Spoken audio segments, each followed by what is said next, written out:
Merci beaucoup. Invité du jour, eh bien, nous avons l'honneur de recevoir pour vous un acteur politique. Il s'appelle bien sûr Donatien Kani Nzia et c'est un acteur politique et membre de l'UDPS. Avec lui, nous allons échanger sur différents points, notamment la situation sécuritaire dans la partie est de la RDC et aussi la question du dialogue national et pourquoi pas aussi parler de la problématique de la révision ou changement de la Constitution. Déjà, je m'en vais directement vous poser la première question. Monsieur Donatien, par rapport à la situation sécuritaire de la partie est qui est de plus en plus préoccupante, quelle lecture vous faites par rapport à tout ce qui s'est fait dans la partie est de la RDC? Merci, monsieur le journaliste, pour l'opportunité que vous me donnez de pouvoir donner mon point de vue sur ce qui se passe à l'Est. Il faut d'abord dire globalement que nous sommes agressés, ça c'est connu de tous. Et puis c'est une situation qui préoccupe au plus haut degré tous les citoyens congolais, au premier plan le chef de l'État et les gouvernements. Ce qu'il faut souligner, c'est que la RDC est en train de se relever. Peut-être avec douleur, peut-être à petits pas, mais c'est très rassurant. C'est très sûr que la RDC est en train de se relever. Et puis, le fait que la RDC se relève, ça bouge les lignes. Ça dérange les uns, ça avantage les autres. C'est comme ça que c'est toute la région, pourquoi pas le monde, qui, d'une manière ou d'une autre, essaye de s'agiter, essaye aussi, n'est-ce pas, de participer d'une manière ou d'une autre, de donner son point de vue, de changer de cartes à gauche, à droite autour de cette question, la RDC se relève. Ça, c'est important. Nous sommes dans la guerre depuis plus de 30 ans, mais la dernière phase de la guerre qui continue, c'était, en tout cas, ça a atteint les niveaux les plus élevés, les paroxysmes même, à terme de combativité, à terme de tout ce que l'ennemi a déployé comme moyen, comme outil, comme matériel, et puis aussi à terme de ce que l'ennemi a perdu. Même si cela nous est certainement difficile parce que nous regrettons d'avoir jusqu'ici des territoires qui sont occupés, mais il faut dire que ces situations coûtaient très cher à l'ennemi. Il n'y a plus de barrières, la RDC se relève. Il y a des difficultés, ça c'est vrai, mais nous devons faire confiance au chef de l'État, nous devons faire confiance au gouvernement et tous les Congolais doivent être soudés pour soutenir le relèvement de la RDC qui s'apprête à retrouver sa place et sa position de leader dans la région. Alors vous avez parlé des moyens que l'ennemi met en place pour faire face à cette guerre et pourquoi le régime, le gouvernement par exemple, ne met pas aussi assez de moyens pour contrecarrer les efforts de l'ennemi? Mais comment pouvez-vous dire ça? Vous savez que sous l'AFDL, il a fallu moins d'une année pour que tous les pays soient pris. Moins d'une année. Le RCD Vini, quelques mois, il avait déjà pris de la moitié. Mais cette rébellion, avec tous les soutiens qu'il a, ils sont là. Ça fait bientôt 4 ans. Ce n'est pas parce qu'ils le veulent. C'est parce qu'ils ont trouvé une résistance d'un niveau qu'eux ne pouvaient pas imaginer. Regardez aujourd'hui Paul Kagame.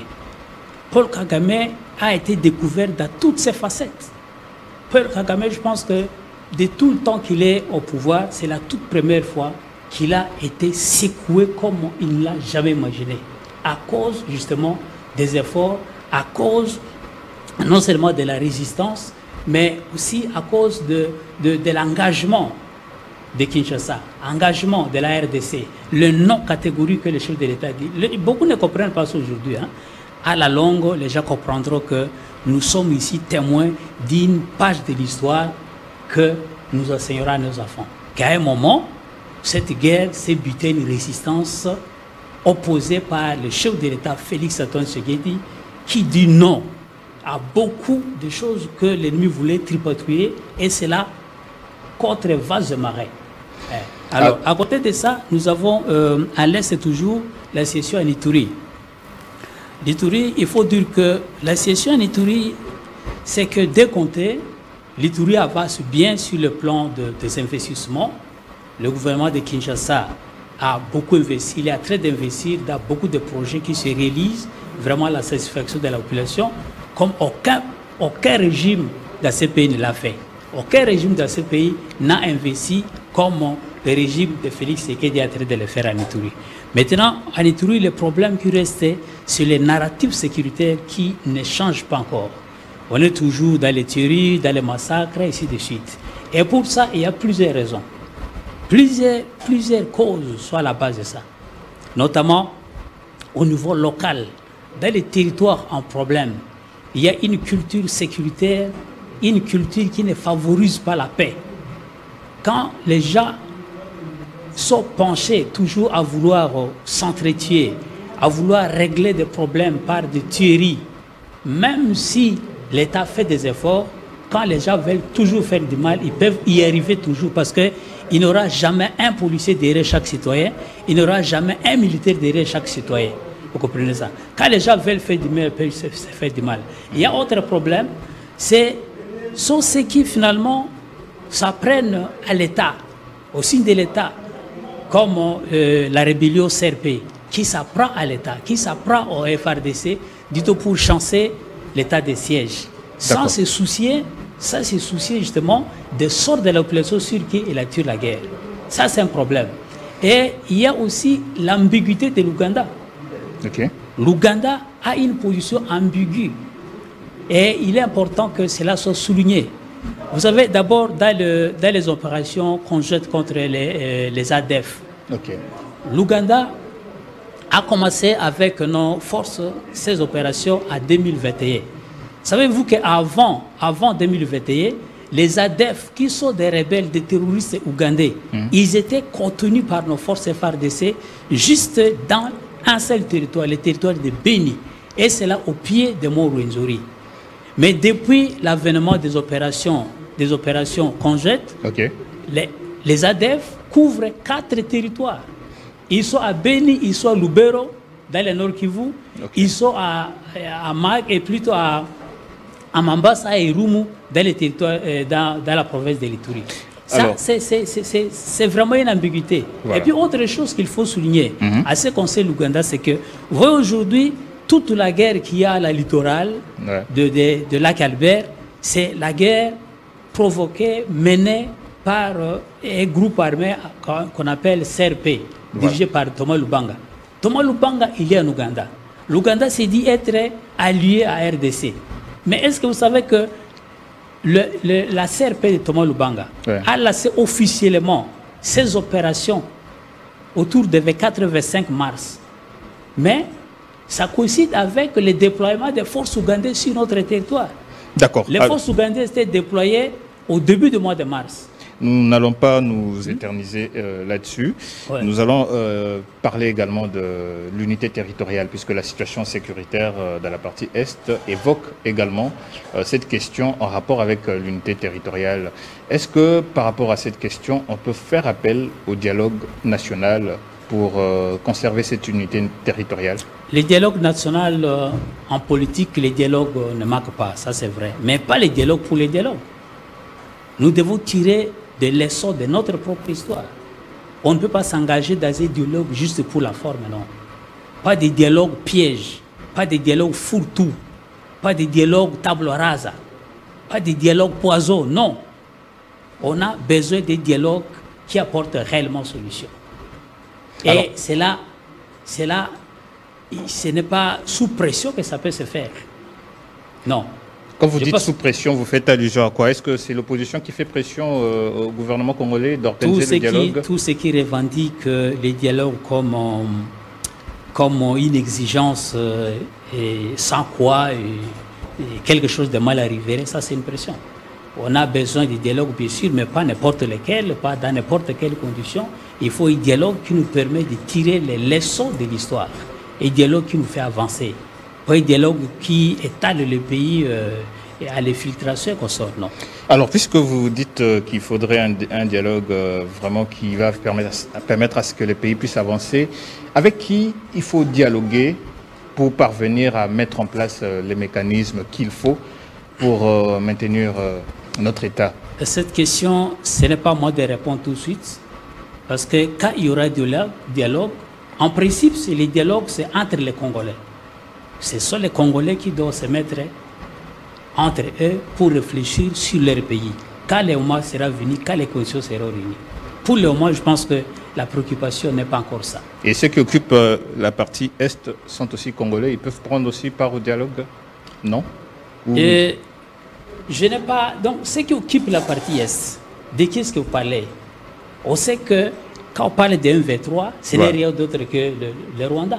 C'est pour cette raison qu'on ne peut pas se permettre n'importe quel dialogue du genre ça nécessite. Non, on ne peut pas se permettre n'importe quel dialogue. Non, ça ne marche pas. Voilà, nous allons prendre un autre point qui est très important. C'est un point d'ailleurs d'actualité en rapport avec la problématique de la révision ou changement de la Constitution. En tant qu'acteur politique, vous êtes d'ailleurs membre de l'UDPS. Que pensez-vous de cette question en rapport avec la problématique de la révision ou changement de la Constitution? Est-ce que c'est opportun de penser à cela? Et sur ce point, il faut dire que ma position par rapport à cette Constitution date de 2011-2012. L'année où la Constitution a été révisée. Cette Constitution a déjà été révisée. J'étais moi-même à l'Assemblée. Nous nous étions opposés à cette révision. La révision de la Constitution de 2011, beaucoup pensent que c'était juste l'article 71 concernant les élections présidentielles. C'est ça qui est resté dans les mentalités de beaucoup de gens. Que l'élection du président de la République devait être en majorité absolue. On a réduit ça en majorité simple et sans possibilité de deuxième tour. Mais il y avait plus que ça. Il y a eu 8 articles qui étaient modifiés. Parmi les articles modifiés, il y en a qui ont touché les articles qu'il ne fallait pas modifier. Les articles verrouillés par l'article 282, les dispositions verrouillées, et les matières verrouillées par l'article 282 ont été modifiées, contrairement à la volonté du Constitution. Notamment l'article relatif à l'indépendance du pouvoir judiciaire, article 149 de la Constitution. Cet article a été violé. Ouais, ça. Et les constitutions originelles disaient que le pouvoir judiciaire est dévolu aux cours et tribunaux et aux parquets rattachés aux juridictions, aux différentes juridictions. Mais la modification de cette constitution fait que les parquets étaient retranchés. Quand vous lisez aujourd'hui, les parquets ne font plus partie du pouvoir judiciaire. C'est la nouvelle constitution telle que modifiée en 2011. C'est déjà l'article 220 qui a été violé. Parce que dans cet article 220, on ne devait pas toucher à l'indépendance du pouvoir judiciaire. L'indépendance du pouvoir judiciaire a été réduite. Le champ du pouvoir exécutif a été réduit. Ça, c'est ce que les constitutions n'avaient pas permis. Mais aussi les prérogatives de province. La province, c'est, n'est-ce pas, le deuxième échelon de l'exercice du pouvoir de l'État. Et les prérogatives de province, c'est cet ensemble d'avantages et des droits que les constitutions originelles avaient attribués aux provinces pour pouvoir préserver son autonomie par rapport au pouvoir central dans le cadre de l'équilibre entre les fédéralistes et les unitaristes. Mais ces prérogatives ont été réduites contrairement à l'esprit de constitution. L'article 197 concernant les assemblées provinciales a été modifié. L'article 198 concernant les gouverneurs de province a été modifié. Alors, la modification a consisté à donner au président de la République le pouvoir de dissoudre une assemblée provinciale, le pouvoir de relever un gouverneur, contrairement à ce qui était prévu. Il y avait déjà, en 2008, un mécanisme qui a été mis en place par la loi sur la libre administration de province. Ce mécanisme voulait qu'il y ait un principe de dissolution des droits pour une assemblée provinciale en crise. La crise selon la loi. Alors, si une assemblée s'est retrouvée dans cet état de crise, c'est le président de l'Assemblée nationale et le président du Sénat qui devaient constater la dissolution des droits de l'Assemblée provinciale en crise. Et puis, ces deux présidents du Parlement devaient en faire rapport au chef de l'État qui prendrait acte par une ordonnance contresignée par le Premier ministre. Mais la modification a fait qu'on a donné au président de la République le pouvoir de pouvoir relever directement un gouverneur de province. Donc, c'est-à-dire que l'article 220 n'est plus ces verrous sur lesquels beaucoup comptent. Alors, vous avez évoqué justement cet article. Est-ce que, selon vous, pourquoi vous n'avez pas attendu, bien sûr, que le deuxième mandat du chef de l'État puisse prendre fin et puis aborder peut-être cette question sous forme de consultation populaire d'abord et puis justement aborder cette question? Mais je vous dis que si ça dépendait de moi, c'est depuis 2012 que le pays serait passé à la 4e République. On aurait changé cette constitution. Vous savez pourquoi? L'article 220 ayant réuni ce qu'on appelle les fondamentaux de la 3e République et interdit de modifications. À partir du moment où on a violé cet article, vous savez, c'est comme un instrument à usage unique. Dès que vous ouvrez ça, vous jetez. Ouais, ça. À partir du moment où l'article 220 a déjà été déverrouillé par la loi organique, plutôt par la loi constitutionnelle de 2011, à partir de ce moment-là, la Constitution a perdu sa valeur. La Constitution n'est plus cette Constitution rigide initiale. Non, non. C'est devenu une Constitution qui n'est pas rigide. C'est devenu une Constitution dont la lettre contraste avec l'esprit. Malgré Quand vous lisez l'article 220, on vous dit non, écoutez, telle disposition ne peut pas être changée. Et pourtant, en réalité, les choses ont changé. Ouais, ça. Donc, c'est depuis 2012 que je suis dans cette position. Ce n'est pas seulement aujourd'hui, non. Malgré le fait que l'UDPS, avant de prendre le pouvoir, avait automatiquement s'était opposé au changement de la Constitution évoqué à l'époque par le régime Kabila. Aujourd'hui, l'UDPS au pouvoir veut changer la Constitution. C'était tout à fait... N'est-ce pas une sorte de contraste? Non, non, non, non. C'était tout à fait logique. Parce que l'UDPS, en 2005, quand on élaborait les projets de cette Constitution, l'UDPS n'était pas d'avis. L'UDPS était parmi ceux qui s'étaient farouchement opposés parce qu'ils soutenaient, ils dénonçaient l'extranéité de cette Constitution, de ces projets de Constitution. Mais ceux qui étaient au pouvoir à l'époque, ils ont tout fait pour que cette Constitution, ces projets de Constitution soient adoptés au référendum et pour que cela entre en vigueur. Alors, il n'était pas normal que, d'abord, ils ont commencé à violer la Constitution au tout premier mandat 2011. Le premier mandat n'était même pas vidé, c'était même pas fini. Ils ont vidé la Constitution. L'UDPS était en train de demander à ces gens, votre Constitution, vous devez la respecter. Voilà, c'était ça le sens des messages. Vous ne pouvez pas changer parce que quand nous, l'UDPS, on a dit que cette Constitution n'était pas bonne, vous avez dit que c'était bien. Alors assumez-vous. C'est dans ce sens-là que l'UDPS demandait aux autres de rester dans la logique. Mais aujourd'hui, l'UDPS au pouvoir, s'il choisit de changer la Constitution, il est dans sa logique initiale de 2005. Alors, la procédure du changement de la Constitution évoque également une sorte de consultation populaire que l'on peut appeler référendum. Et si, pendant le référendum, la population ou bien la nation réagit défavorablement à ce changement, qu'allez-vous faire? Alors, je ne suis pas prophète pour savoir comment la population va réagir. Mais ce qui est vrai, c'est que d'abord, les changements de la Constitution n'est pas interdit. Les changements de la Constitution ne violent rien. Ce n'est pas interdit, puis ça ne viole rien. Et si je commençais par parler de l'état de la Constitution actuelle à partir de la modification, c'est pour dire que mon point de vue, moi, comme je vous l'ai dit depuis 2012, c'est que cette Constitution soit changée. Pour moi, c'était une Constitution qui avait déjà perdu sa valeur à partir de cette modification qui a violé les dispositions intangibles. L'intangibilité de la Constitution était violée, donc pour moi, cette Constitution était déjà obsolète. Nous devons déjà... Pour revenir un peu, je n'ai pas fini mes idées sur ce que je disais de l'Itourie. J'étais en train de... Allez-y. Oui. Puisque nous devons déjà chuter. Hein. Le problème de l'Itourie, j'ai dit que c'est un problème d'abord. La population locale des territoires en problème ont une culture qui ne facilite pas la sécurité, qui ne facilite pas la paix. De deux, je parlais de la dénonciation, je parlais de l'ambiguïté de l'Ouganda. Et de trois, et justement, ces rebelles qui s'attaquent au FRDC du tout pour chasser l'état de siège militairement, sans tenir compte des impacts de cette guerre sur la rébellion, sur la population. Ils sont sans souci.